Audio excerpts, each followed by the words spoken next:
we were at SHOT Show last week, another record was broken by our friend Jerry Mitchell. Last week during range day, Jerry racked up his 16th world record by hitting 3 targets 15 feet away, shooting each target multiple times center mass in under 2 seconds. 1.59 seconds to be exact. Congratulations to Jerry. Hope you'll join us again soon on CN Live. Our next guest has a background in law enforcement and the military, and he's highly sought-after trainer and a vice president with Avidity Arms. Rob Pincus joins us now. What's going on, Rob? Hey, buddy. How you doing, man? Good to see you. Sorry you got that thing going on. Exactly, right.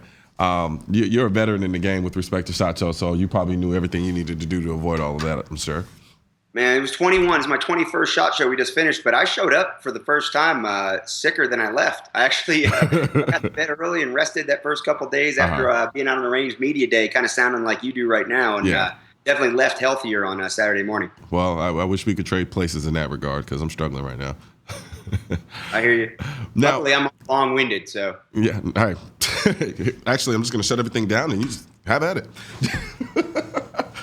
But what a lot of people don't realize is when I started my firearm journey, I kind of came up watching a lot of Rob Pincus's videos.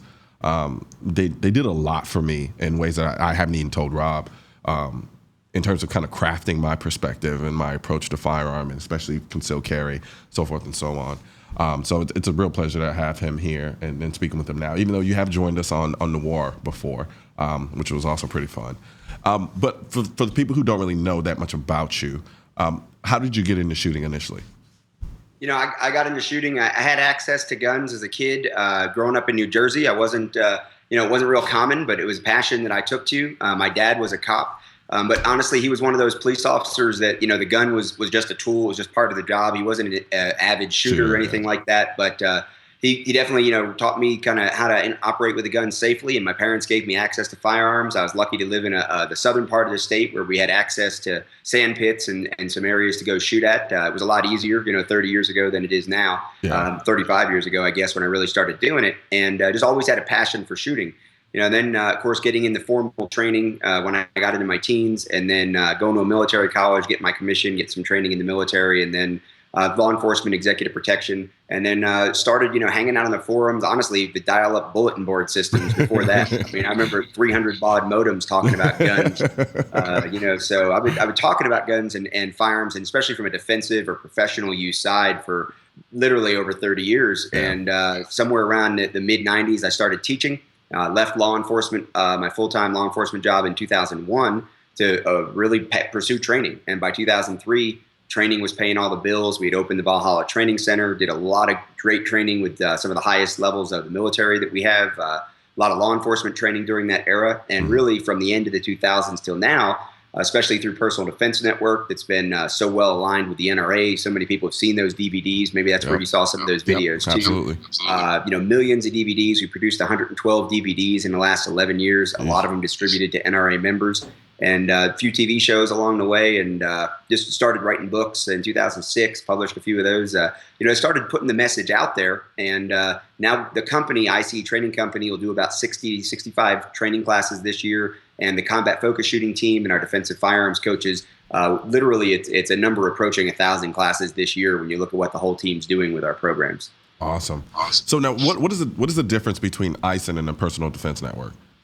ICE Training Company is my company. It's the kind of parent company for all the training programs, the combat focus shooting program, our vehicle programs, home defense, all that stuff. When we shut Valhalla down and we took the show on the road at the end of the 2000s, really to develop the private sector market, I didn't have a company name. And ICE was a consulting company that I had in the background for security and for training purposes. Gotcha. And it kind of did some of the things we didn't do at Valhalla. So we just did a doing business as ICE Training Company, and came up with a logo, and that company's been there. But Personal Defense Network's really the primary content provider as far as articles, videos, the DVDs. That project started in 2005 as a DVD series, a training DVD series. We branded out through Guns and Ammo, through the NRA, of course, and Second Amendment Foundation we worked with in the early days. And then we really went online in 2010, and now we deliver almost all our content through streaming video and articles at personaldefensenetwork.com. Yeah, I was just actually going to ask you about that in terms of how did you transition over from kind of the DVD days into just kind of like on-demand kind of streaming component that we're dealing with nowadays. Do you prefer it this way? Is this something that was easy to kind of transition? Oh, you do?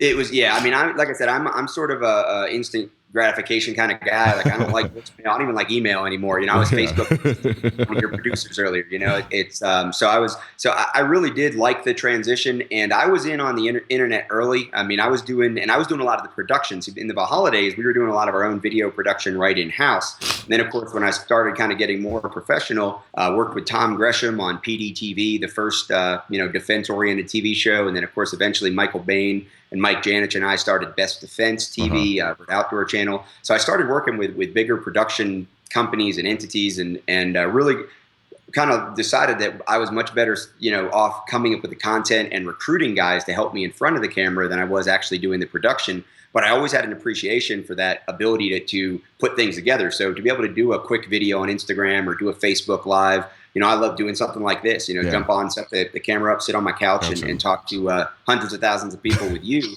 I love this stuff. And being able to do it instantly, the old days, like with SWAT Magazine and some of the other magazines I wrote for, when you'd wait months. I mean, I write occasionally for the magazines now, and it's like I get surprised when people tell me they read the article, because that was 6 months. No, absolutely. So now, for you, what do you think is the more unique aspect of the way you train versus other trainers out there in the market?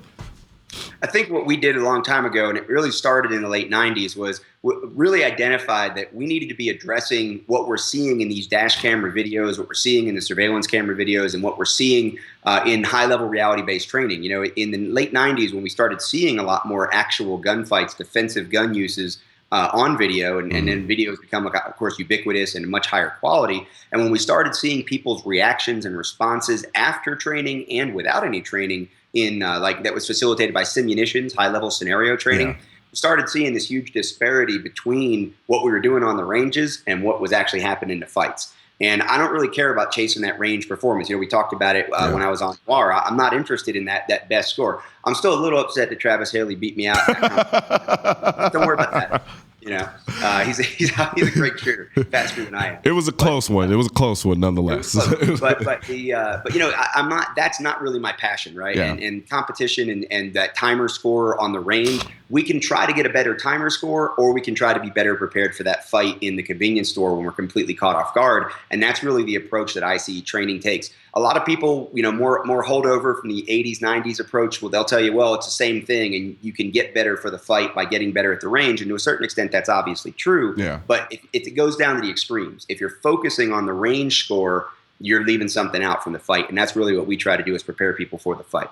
I've always had the feeling, at least when I watched your videos and in your commentary, that you tended to speak a lot more directly to the kind of common everyday citizen who goes out every day and carries a gun.